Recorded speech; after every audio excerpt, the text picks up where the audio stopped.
Coming up next on the Weekly Pass, we've got Rod Woodson, Hall of Famer DB on our show, and we've got sports news, Kobe Oscars, and talking MVP, Rookie of the Year, all that and more coming up next. You're tuning into the destination for TV superfan discussion, AfterBuzz TV. And now, let the buzz begin. Hi, I'm Jill Laflin, and welcome back to the Weekly Pass. You can find me on Twitter at BJ Laflin and on Instagram, Facebook at Bonnie Jill. And we've got an exciting show. And I'm joined by my lovely co-hosts, Josh Rodriguez and Becky Sattero. Hey, how's it going? My name is Josh Rodriguez. You can find me on Twitter and Instagram at Josh_Rodriguez_. What is up, friends? I am Becky Sattero. You can find me on all social media at Becky Sattero. We have some extraordinary news. Join us on the live chat. We want to hear your questions, comments, all that good stuff. Thank you ahead of time. Also, we have a new Twitter page. Thank you, Josh. Yes. Appreciate that. Go team. Go team. So, you can be a part of this action all week, even when we're not in studio. Go to at BJL Weekly Pass on Twitter. We want to see you there. And then take videos of yourself with questions. We want to see that. Tweet them. We want you to be involved. And we may get you on the show, right? Yes. Absolutely. Yeah, So that's exciting. With the video, we can rip the audio or video and we can put you on. That's right. If you impress us, you'll be on our show. There you go. And if you want to banter on Twitter, I think I know someone who likes to do that. That would be guy, me. this That would- guy. Once again, at Josh_Rodriguez_. Let's do it. That'd be fun. So I'm kind of excited. You were at the Oscars viewing party, right? Did you watch it? I watched some of the Oscars. I'm not a big Oscars guy. Well, this but- is a sports show, but we got to talk a little Oscars Yeah, we do. because the Mamba. The goat of all goats took home an Oscar if you were living under a cave. And I was so excited for Kobe. I mean, I've known him for so long, and just to see something like this happen to an athlete, to be able to achieve, don't give me that face, that's not LeBron. He's back, that's not LeBron. But, it's true to see, him winning an Oscar after, going for all these championships, wanting to get his sixth ring. Well, he got his sixth trophy, which is the Oscar. It's incredible. What did you think? Did you think you would ever see this in your sports career lifetime? I mean, I think so. I mean, even with LeBron, he is starting to do a lot of production and, doing so much stuff, with TV. And I think now in this day and age, athletes want to do more than just like what Kobe said. We're just supposed to dribble a ball and shut up. Yeah. They do so much more. And I think it's nice to see him win this, whether you're a Kobe fan or not. He puts so much, time into this project, and it was kind of like everything to him. And people who saw when he first retired, the Players Tribune, Dear Basketball, and how much basketball meant to him growing up as a kid, and that he'd given it his all. Right. And now he's done. And for him to be able to win that Oscar, I know there was a lot of people saying that maybe he didn't deserve that because there were other people that had, kind of put a little more time, maybe energy into that project. But I think Kobe deserved it. Oh, absolutely. I mean, Kobe's probably one of the most hardworking people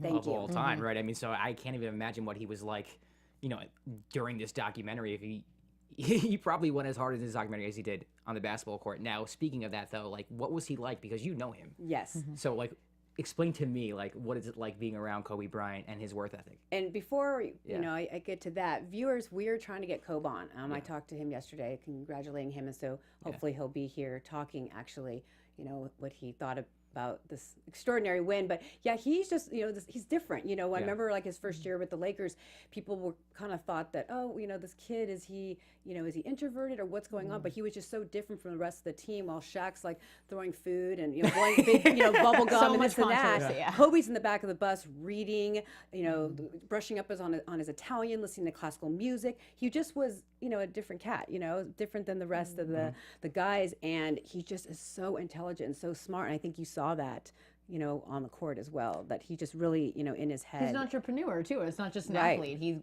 He can do everything, and he's proving that. And I mean, you get John Williams scoring this. He's narrating it. It's based, if nobody knows, it's based on his letter, his NBA retirement letter. I mean, it had the whole package, and clearly, like you said, his work ethic It's just unbelievable. shot above. Yeah. Now, were you a scout when he was on the team?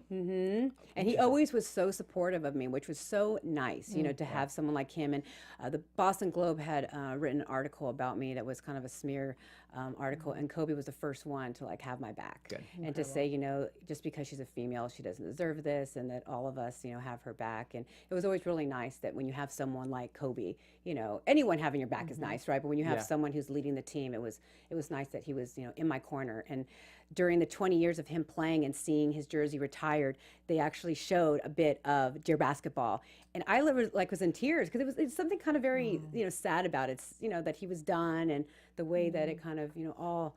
It wasn't how he wanted to end it, but he still did it, and now he's got this Oscar, and like you said, he's like, I'm more excited about this Oscar. That was a cool quote.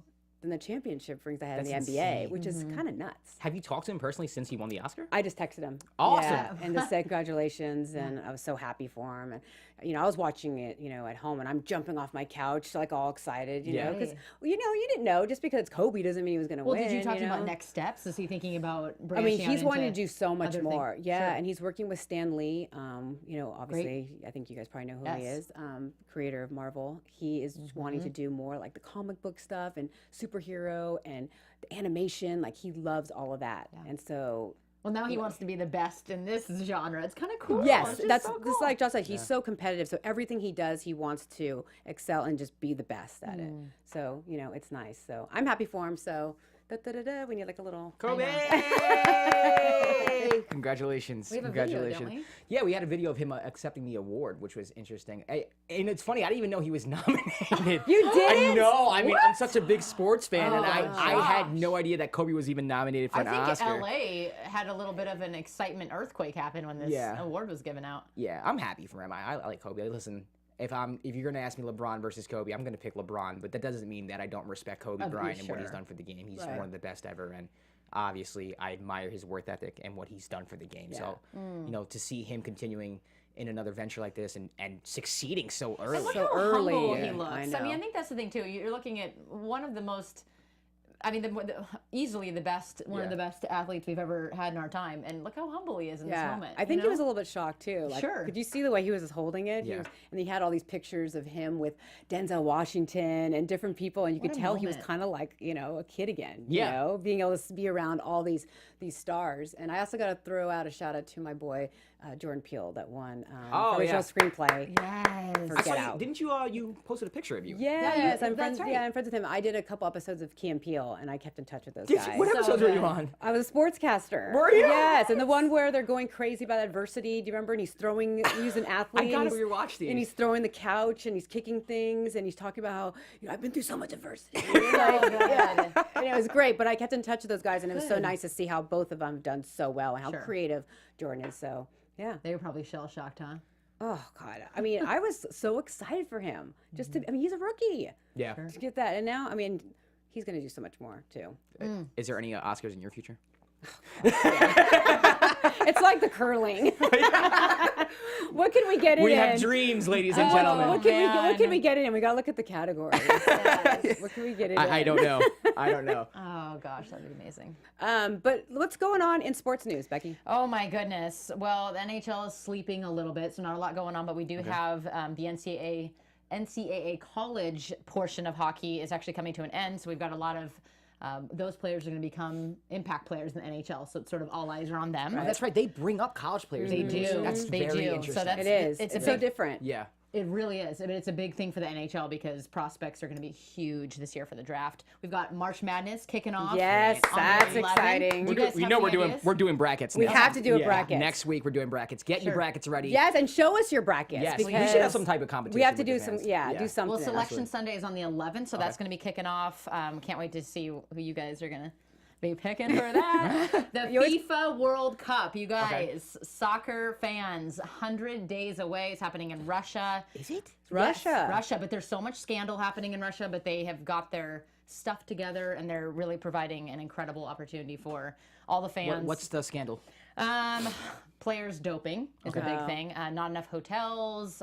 In Russia? Yeah, so where the stadium's going to be, the hotel situation is not a good situation right now, so they're trying to figure that whole Like thing security out. wise? Yeah, security threats. Well, I know have like the already Russian started- mob's pretty serious. Security threats have started pouring in, so they've got their hands full, but it's going to be great. They've got 100 days. July 14th and 15th is when that's kicking off, and we've got some Galaxy. That's my birthday, March 15th. So Yeah. that's a very Oh, exciting really? day. Yeah. Happy I'm the 27th. Look at You that. are? You're Aries. I'm Ooh. Pisces. Yeah. Wait, Aries? Are you Aries? Yeah, I'm yeah. Aries. Oh, April? Yeah, April 18th. But this is in July. She's like, I think. But we've got some LA Galaxy brothers happening in the FIFA World Cup, so that's going to be really exciting. And the Galaxy won their first game of the season on Sunday over the Portland Timbers. Isn't there a new Los Angeles soccer team, too? Yeah, There the is, LA yeah. LAFC. soccer, yeah. And they won. They beat Seattle, I think. Yeah. Wow, look at So them. LA is coming in hot on soccer. I saw Kobe Jones at the game last did? night. Yeah, he was at the Laker game. Oh my goodness. I don't know what team he plays for now, though. I think we'll so look bad that when up. it comes to We'll look that soccer. up. We'll get back to it. But then finally, IndyCar. They've got some changes to their cars this season. The season is starting off in Petersburg in March. So we've got some big things coming up for IndyCar. We're going to be talking about that coming up. And I think we have our guest already. Rod, are you there? I am. Thanks for joining us, Roddy Rod. I call him Roddy Rod. Roddy Rod. Rod. All right. I'll take it. How you doing, Rod? I'm doing good. Thanks for having me on. I know it's like maybe past your bedtime, so thanks for staying up. It is past my bedtime, but, for you, I'll stay up. I appreciate it, Rod. Now, did you watch a lot of the Combine? I mean, I know that you just came off being a coach for the Raiders, position coach. Do you still watch the Combine and kind of get a feel for the players that are going in the draft? Yeah, I mean, I was there. Oh, you were there? Okay. I went there Thursday. Matter of fact, I was the official coin flipper for the Oakland Raiders versus the 49ers for the 9th and 10th position in the NFL draft because they were tied. Right. And I flipped Rod the coin, played for and both the teams, by the 49ers way. won. Makes sense. Yeah, I know the 49ers won. I was happy about that, but I didn't know that you were the one that flipped the coin. I was a coin flipper. I practiced for like 2 weeks straight. So there's a technique to that then. It is technique too. Sometimes, you can just throw the coin up and it doesn't flip, and that's not a coin flip. So, Rod, there's a lot of conversation people always talking about, like, does the Combine really matter? Or do a lot of the front office and GMs, do they already kind of have their mind set on these players already? No, it doesn't. I think the Combine is probably the biggest impacts it have for the GMs and the coaches in general is that you get the medical, all the medical review. You can see any history, any red flags, if they have reoccurring injuries of any kind. And then I think the second part is the interviews are a big part of, I think the on-the-field things, I think the on-the-field drills is probably the least most important in this aspect. This is the fact that this is the first time, at least for the coaches, because this is the first time that coaches really get to see these guys and get to talk to these players. And just to get to know them, asking them questions, see how they understand football, putting them on the board in some capacity, giving them some type of items to recall at the very beginning of the conversation, and then at the end of the conversation come back to see if they have that recall. I think that's a critical piece to it. I don't think any of the GMs or any of the coaches at this point have anything solidified of who they're going to draft and what order they're going to be in. I think that's still in the process. So personally for you, though, Rod, as a coach, what do you look for in these players? Well, being a defensive back coach, I think the biggest thing is you just want to have a guy that's himself, first of all. At the end of the day, the interviews are great. Doing the 40 is great. Having a great vertical is outstanding. But if the film, when you put on the tape, if you don't stand out, to me, I'm looking for a football player, and I'm not looking for certain measurables. I don't need his arm length to be a certain thing. I don't need, his hand to be a certain length. I don't need his wingspan to be a certain length. At the end of the day, you're looking for football players. You're trying to find guys who can make plays and good character players on top of that. I think, you've seen what Philadelphia has done so quickly and how those guys are so much, seem like you really enjoyed the season, seem like you really enjoy playing for each other.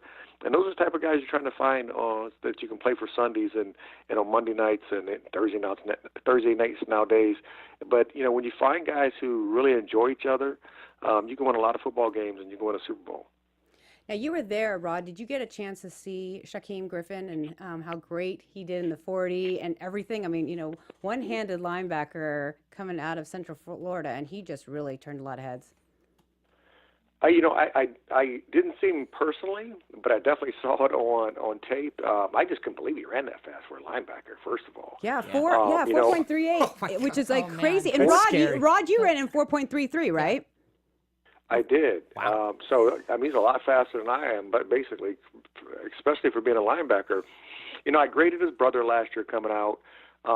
Tremendous story, just the whole family thing, the way they play football, and for him to overcome his handicap of only having one hand is tremendous. The way he plays. I mean, at the end of the day, I don't know he won't go in the first round. I don't know if he'll go in the second. I think people should fall in love with his tape, even if you love him as a person, if you love his story. I still think at the end of the day, you still got to grade him to where you see him fitting for your football team. But everything that he did when he was at the Combine is remarkable. Hey, Rod, how's it going? It's Josh. I have a question for you. Now, you're a DB coach, obviously, but the rules were different when you played. How are you able to transfer your knowledge of the position to coaching the players now when the game is so differently? Like, you can't touch an offensive player now. So how are you able to adjust the way you played into your coaching abilities now? Well, I mean, the way I played and the way my players would play are different. None of my players are going to be me. Each player is different, but you do coach. You coach the same way. Basically, I played against the run and shoot, and basically every team that you play against is basically the run and shoot. It's all third down. It's all sub-package for the most part. Probably 75, 80% of it is sub-package. But at the end of the day, you're trying to find guys who believe in who they are as players, and when they go on the field, they don't care about the flag because flags are going to be thrown. They're right, wrong, or indifferent. They're going to be thrown, and you can't let that determine how you play as a player. Right. You got to go play, and if you do that, you find good players. So good. Hi, Becky here. Nice to meet you. I wanted to bring to the attention of our viewers, if they don't know, that you are a world-class, accomplished track and field star. Yes. So my question... Way back in the day. I know, but I want people to know that you are more than just a football player here. So this is extraordinary. You qualified for the Olympic trials in 1984. Why did you not go? Tell everybody why you did not go. Well, not in 84. In 87, I did. Okay. So in 84, I was just coming in college. What I did do at Purdue is that I won the Big Ten. I was a hurdler. I won the Big Ten hurdles indoors all 4 years while I was there. And then in 1987, we had that strike, and that was a holdout when they had replacement players and all that stuff. And I held out, and I went out to L.A. to join a track club. Then I went over and ran in the European circuit. And the following year, they had the Olympics in 88, but once you became a pro in 88, 89, 90, 91, you could not get your amateur status back in to run for or play in the Olympics. Wow. And in 92, we all know the Dream Team happened, and I was going to run again. In my last game of the year, I broke my hand. Oh. And I didn't run again. So, but track and field was my first love because, even though we talk about, all team sports are really, what I want to say, perception sports. So if the coach and the coaches perceive you to be a better player than XYZ, then you're going to play. Well, what I love about track is that the coach he can't tell you that you're slow, and then you go out and run a 10-1 or 10-01 or 9-9. He can't say you're slow because it's between you and the clock. Sure. And that's what I love about track. So good. Rod, I have another question about your career. Now, you're on that Baltimore Ravens defense that destroyed my New York Football Giants in the Super Bowl. Yeah, you broke my heart. I'm sorry. It's all right. It's okay. Where do you think that defense ranks objectively? Now, I know you're a part of that defense. You seem like an objective person, so I'm going to ask you honestly, where does that defense rank all time? Well, I mean, if you're talking longevity, we didn't sustain how good we were. But if you talk just 1 year of this dominant football, I put us in the top 2 or 3. Wow. Everybody talks about the Bears at 85, but really the Bears 86 defense set the scoring record. And we shattered that scoring record by, I think, like 24 points. So points allowed against the defense in a 16-game season. we shattered that. And once we got turning and once we got clicking, once we started believing in each other, and it took a 3-year process to get there in Baltimore. But once everybody started believing in who this defense was, and we all started running to the ball, and we all started playing for each other, we just felt that if our offense gave us 3 points, if our offense gave us 7 points, we were going to win. That's how I felt too watching you guys. So good. And speaking of that defense, Rod, what about your friend who just got inducted, will be inducted in the Hall of Fame in August, Ray Lewis? Sugar. Sugar. Yeah, Sugar. So, well, we got different nicknames. I gave him Sugar, and then his other nickname was 7 because 5'2" equals 7. So, he became arguably the best middle linebacker probably to play in the National Football League. I agree. Yeah. And he became one of the best leaders over the course of his time of playing in the National Football League that I've probably ever seen. Because I think what he did with his players is that he praised them like you should, but then he got on them when he had to, and he corrected them when he had to, because sometimes the truth doesn't always feel good. And, I think as he grew in his maturity outside of football, he grew on the football field. And that's my guy. I can't wait to see him in August. And he definitely deserves to be a first ballot Hall of Famer. I agree. There were some people who were saying he shouldn't go in. Unbelievable. They talk about off the field problems and so forth. Well, he had the one issue. Yeah. That's all he ever had. And unfortunately, people did, pass that, the incident that happened down in Atlanta at the Super Bowl. But I think he vindicated himself. He did his time. I believe in Ray. I think he's a good man. He's a good father. He's a good teammate, and he's a great friend to me. Yeah, you guys have been really close over the years. Wow. Now, Rod, you being a coach, how hard was it to transition from being a player into, first you went to an analyst, then coaching, and it's different than from a player because there's so much more time you have to put in. Well, it's a lot more time. I know we talked about that. Time ain't no joke, boy. That time goes fast, too. But I think the biggest thing to being a coach is just, I played 17 years in the National Football League. So most players who play in all sports, once they play double-digit years, they are really coaching. They're helping the coaches. They might even know more than the coaches on the field. Coach, yeah.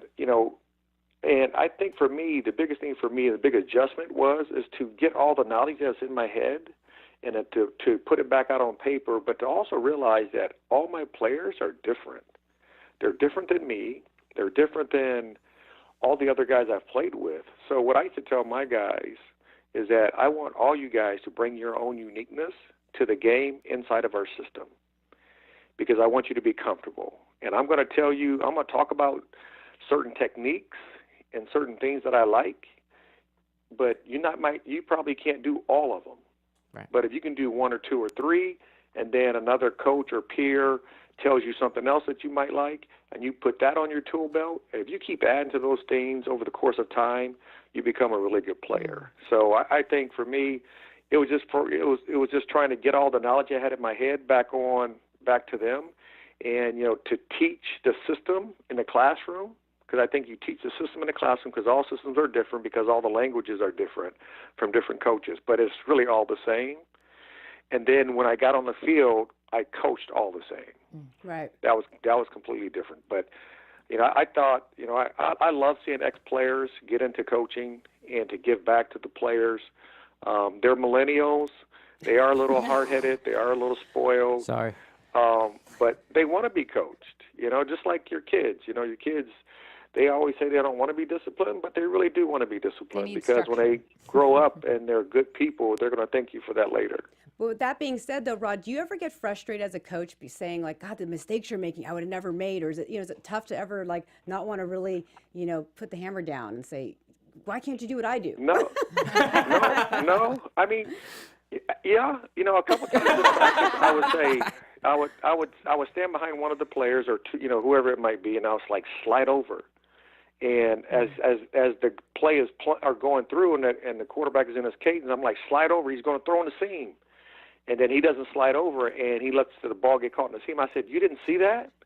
And they'll go, no. And I'm like, oh, okay. I mean, but that's the norm normally in the National Football League because, you know, I mean, most people only play 3.9 years in this league, and most players play with blinders on. But the really good players and the great players play with great vision, and they can see and recognize and anticipate things a lot faster than all the other players. So at times I got frustrated, but I knew that they weren't me. And all I wanted my players to do is to be their best players that they could be every given day, every given down. And when they did that, I was happy. And at the end of the day, I didn't want them just to be real good players. I want them to be better men. I want them to be good dads. I want them to be good citizens. I want them to do work in the community, and I wanted my players to love each other and to hang around each other because all the good teams I played for, we were boys. Yeah. You know, I kicked it with my guys. Yeah. And, you know, when you do everything that you can, you know this, and it doesn't even matter about sports, but if you have a close friend and your close friend comes in peril, you're going to go there for him. Yeah. And that's what I used to tell my guys all the time. It doesn't matter what happens with you guys. Stay close. And as you guys stay close, you'll build great friendships with each other. I'm so motivated I know, right I now. was It's so inspiring, Rod. That is incredibly inspiring, incredibly insightful. Well, we want to play a little game with you if you'll play with us. Are you ready for this? Sure. Yeah, what we got? Okay, we're going to play this or that. And you can go with this or you can go with that. And so I'm going to rapid fire ask you questions so the fans can get to know you a little better. So are you ready? Okay. Here we go. Yeah, let's do it. Kobe or Jordan? Jordan. Okay. Sneakerhead or hat head? Sneakerhead or what head? Hat head. Oh, hat head. All right. If you were to go to one final athletic competition, would you go to the Super Bowl or the Olympics? Olympic track and field and watch the hurdles. There we go. Yeah. All right. Crowd surf or ocean surf? It depends on what part of the ocean I'm in. All right. If I'm in South Africa, I'm going to be in the crowd surf. All right. Fair enough. Vegas or the Vatican? Vegas. All right. Netflix or YouTube? Netflix. All right. East Coast or West Coast? Be careful. Yeah. West Coast. Ooh, there we go. Ooh, there it is. All right, final one. If you were to eat a taco or a hot dog, depending on your favorite, do you eat left to right or right to left? I wouldn't know what I do. I'm going to eat a taco, first of all. Me too. And I think I eat my tacos left to right. No, right to left. Right to left. Right to left. I'm a right to lefter too, but you wouldn't believe it how many people are left to right. So yeah, thank you for playing. That was fun. That was fun. Rob, That's a good game. it was good, right? Rob, before we let you go, I know you were telling me at Super Bowl that you're not going to go back to the Raiders and coach, and you're thinking about going back on air. Is that what we're going to see from you next? I hope so. You know, I don't make those decisions. But I hope I get back into TV and radio. It was fun. I enjoyed it. You're great, I Jill. enjoyed my really coaching. good, Rod. You're such a good analyst. I like you a lot, So Rod. good. On that. I appreciate it. But, you know, I love coaching. I love my guys in my 4 years of coaching. I built some great friendships with the guys. We still text each other. You know, one of the guys had a baby the other day, and he texted me as soon as the baby was born and showed me the picture of the baby. And that's what it's all about, Yeah. you know, at the end of the day. The family. I mean, it's a football game. The camaraderie. But, you know, I like to get back into the TV and radio. It's a lot easier. It's not as volatile, and I can make my predictions, and if they don't come right, I can still have a job. Amen, brother. That's great. Thank you so much, Rod. I love you. You're the best. Thanks for joining us. Thank All you, right, take Rod. care. Okay. Terrible All right. towel All right, tribe BJ. right here. Oh, you're a Steeler fan. Isn't he great? He's amazing. So that was good. very insightful. And he gives a lot. Yeah. Actually, right? people in the chat have been saying he's very Yeah, insightful. we have people. That was so cool. Yeah, we have people in the chat. Yeah, commenting. he's great. He's so knowledgeable. Yeah. On so different different aspects, from the player to the coach, the analyst. He's got it kind of all wrapped up in one. Seems like a player's coach too. Like He he is. understands that everyone is different. There's different things that make people tick, and Right. I think that didn't play on a professional level, but just as an athlete growing Yeah. up, that's something that you appreciate in a coach. Yeah, and one of my questions was, how does he motivate his players? And he And he answered that did. without even, Yeah. he just wants them to grow to be more than just athletes. It's just incredible. And I love that. And, I thought he might have come back to the Raiders with Gruden, but I don't know if he wants, because, with Gruden, you're watching a lot of film. You're not going home. You're sleeping there, right? Yes. Yes. Well, though, that was great. Thanks for Rod for coming on. And you can follow him. I think it's Rod Woodson, 26. Mm-hmm. Is that it? Mm-hmm. I mean, look it up. He's not a big social media person, but we'll find his tags for you guys. it's perfect. But did we have any questions, though, for him when on the chat? Not on the chat, no. There were just comments about how insightful he is, and Okay. that's the commentator side coming out for sure. Yeah, you know? that's great. Well, now we're going to flip over to what me and Josh like to talk about. Basketball, NBA basketball. MVP, Rookie of the Year. There's a lot going on, for these teams that now are trying to get into, the playoffs. It's kind of the push right now. And it's funny because so many people start, when they talk about MVP, it's like what we talked about. Is it the whole season? Is it what they contribute during the the crunch time? Is it, what is it? And for me, I think it's got to be all season long, and also makes all of his players better, and makes it, like you look at a James Harden. Right.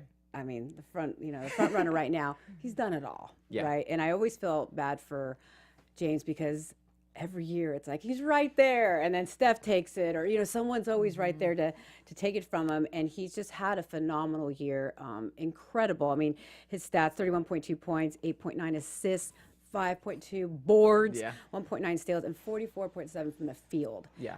Just ridiculous. He's just been so impressive, though. All season long, right? Yeah, he's been phenomenal. Now, the thing is with MVP, though, like, what does MVP really mean? Now, when you say value, if you took him off, Chris Paul's still there. They're still a really good team. So how valuable is he? Right. I mean, you do make a good point. I just still think, though, that without him, I don't know if they're winning. Oh, no, they're 7 not. games. They're on the streak right now, 15-game streak in franchise history. So it's impressive, and they're going to be tough. I know the Warriors are still the team to beat, but it's not going to be as easy for them this year like it has been in the past, where they just ride right through all these teams. It's gonna be tough. They're gonna give them a run for their money. There's obviously the other people that people talk about. I was at the game last night, and Damian Lillard.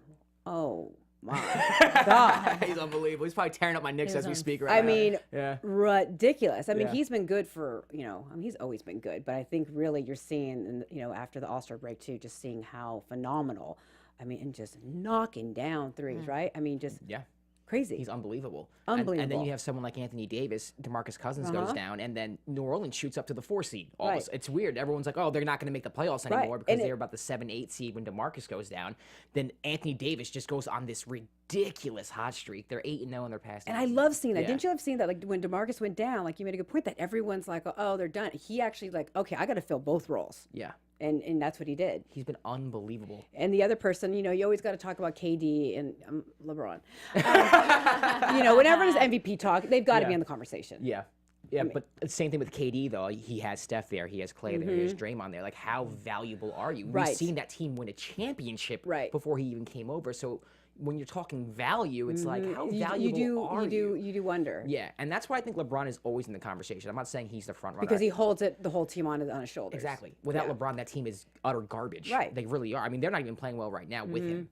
But I don't think Cleveland's playing well enough for LeBron to be considered the MVP right now. I do think James is the front runner because of how well Houston is playing. I do think his stats are inflated because of the system that he plays in. It is. But at the same time, you can't hold that against him. He's still doing ridiculous things on the court, and they're winning. They're winning almost every night. And they're fun to watch. I love watching. Yeah. And I'm actually a fan of James Harden. He's a good guy. He's a good guy. So I'm kind of pulling for him because he's never gotten it. Yeah. You want him to finally. Well, hasn't he been runner-up twice? Yeah. Yes. So. Yeah.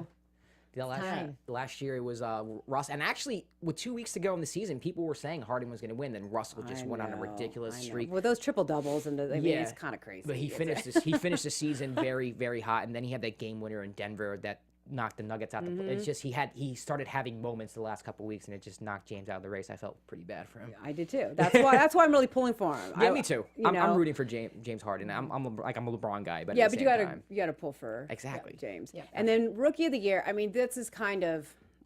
I mean, for a while, Ben Simmons, that's, all everyone, talked about. But Donovan Mitchell, he impressed everyone with his, his dunk and winning the slam dunk contest. Yeah. And, after the Jazz were kind of considered this, team with, Hayward going out, same kind of thing. Is he kind of took the reins, and as a rookie, he's been phenomenal. And he's won 2 months in a row, Western Conference Rookie of the Month. He's done so much. And you got to talk about him now, Donovan Mitchell. I mean, it's him or Ben Simmons right now. Now, right. I'm going to ask you, how do you feel about second-year players like Ben Simmons, who was injured his whole first? I know. What do you think about that? Do you think they should be considered rookies? It's tough to say because I want to say no. Okay.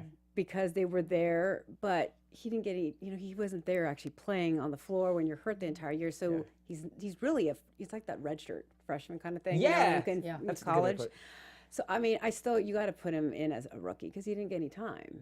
Do you disagree? Is it tough for you to? Honestly, I can't. I can go either way, to be honest with you. Yeah. I remember when Blake Griffin won Rookie of the Year. I'm a huge Knicks fan, and Knicks fans know Landry Fields. But Landry Fields. I had a Landry Fields jersey. He was actually my favorite player when he was on the Knicks. Yeah. But I was very bitter because I'm like, Landry's a real rookie. Like true rookie, right? Well, this will be a fun thing to open up to the fans to let us know. Actually, tweet us, let us know what you think. Yeah. See, who do they think should be Rookie of the Year? I'm just a big fan of Ben Simmons because he just does so much. I love his game too. He reminds me kind of like of Magic. He can kind of play any position on the court. He's not a good shooter, but when they kind of force him to shoot, Josh, you see him. He will drive to the bucket. And he's fierce. Yeah, and he's trying to take that mid-range game to another level right now. You see him trying to take some shots. That's going to come with time. He just has to work. It is going to come with time in the offseason. I think he is going to win it though. You think Ben Simmons is going to win it? Yeah. See, I don't know if he's going to win it. Donovan Mitchell is having such a great season, and the Jazz are really hot right now. And that's what I'm saying, though, is he is peaking at the right time, though. Yeah. Where the voters are coming in, it's like, oh, wait, if you look at him right now, if you were to vote today, I think it could be Donovan Mitchell. Yeah, right? I agree. But if you're looking for the whole season, I don't know. Do you see? Here we go again. I mean, who I wanted was Kuzma. I'm a huge Kyle Kuzma fan. You know what it is too? It's because he's, everyone talked about Ball, that it's all going to be about, him, like Lonzo, right? And then you see Kuzma's basically kind of taken over when it comes to the rookie, and he plays his heart out, and I'm like a big fan.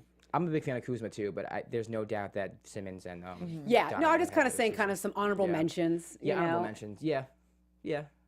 Don't do Kuzma. yeah. I'm impressed. I just am impressed with how the numbers he's putting up for a rookie, and that he's kind of taken because he's overshadowed Lonzo. If you look at the numbers. Of late, Lonzo has picked it up a little bit. A little bit. Yeah. So I like what I see from Lonzo. I mean, he's progressing and he's getting better. Is he in the running? I mean, do you guys feel like he's not in the running? Okay. He's not in the running. In his dad's head, Sure, but no. sure. He got off to a slow start, and then he got injured, and so. Why do you think that is, though, that he's not, his injury? Yeah, he got injured after the slow start. I just think he's a point guard, so he has to get used to the speed of the game. And he's a true point guard. Yeah, I love his game. I personally love his game. I mean, if you break down his game, he knows how to read, the weak side defender on the pick and roll. And when you go to these debate shows, and all they talk about is like how many points he scores. Or they want him to knock him down. Right. They want him to do that, but they don't talk about how he's able to read a defense. Yeah. Just because it's more than just the points, is what you're saying. Exactly. That's what I like about him being the true point guard. Exactly. Just because he doesn't get the assist, but he gets like the hockey assist. You know that. Yeah. Now he's speaking my language. How important is that hockey assist though? You know what I mean? Where it's yeah. like the pass that leads to the assist sometimes is. And that's why I think you could have, they're 2 players away from having a really good team. Oh, absolutely. They need some veteran leadership there. That's what I've always said. I just had the conversation. They need a crafty veteran to come in there and just kind of take all them under the wing and kind of be able to, like Rod say, that player coach kind of guy. Yes. That's what they need. But this is exciting. We had a great show. Yes. Thank you for Rod Woodson for coming on, and we've got some great guests coming up in the next couple of weeks. We can't tell you. Some are going to be in studio, but So good. We'll be back again next Tuesday on the Weekly Pass. I'm Bonnie Jill Laflin. I'm Josh Rodriguez. I'm Becky Sattero. And we will be back next week. Thanks for joining us. Thanks, guys. Take care.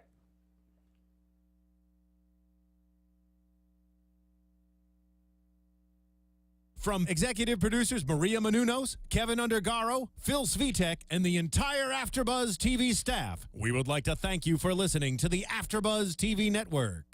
To watch or listen to other after shows and post comments or questions, be sure to visit AfterBuzzTV.com. I'm Sir Richard Wentworth, and this has been a presentation of AfterBuzz TV. See you later. The views expressed herein are those of the host only and do not necessarily reflect the views of AfterBuzz TV or its owners or principals.